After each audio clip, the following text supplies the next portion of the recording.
Një zjarr ka përfshirë tregun e fruta perimeve në qytetin e Lushnjës gjatë orëve të para të mëngjesit. Sipas informacioneve paraprake, zjarri ka rënë rreth orës 3:30 pas mesnate. Si pasojë e flakëve, është djegur pothuajse gjysma e pjesës së çatisë së tregut, si dhe raftet bashkë me mallrat që ndodheshin aty. Menjëherë në vend ngjarje kanë bërritur forcat zjarrfikse, të cilat kanë bërë të mundur shuarjen e flakëve, ndërsa një pjesë e tregut ka pësuar dëmtime të konsiderueshme. Deri më tani nuk ndihen shkaqet e rënies së zjarrit, ndërsa policia po verifikon kamerat e sigurisë për të zbardhur rrethanat dhe shkaqet e vërteta të ngjarjes.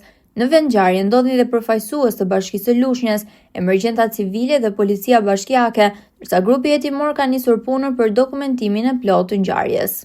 Rreth orës 3:30 të mëngjesit të ditës së sotme jam njoftuar nga shefi i shërbimit zjarrfiks për një zjarr në këtë markat, ku pati një ndërhyrje të menjëhershme dhe mbas fikjes së zjarrit, nga ajo që kemi konstatuar, janë rreth 10 tregtar të cilët janë dëmtuar nga ky zjarr.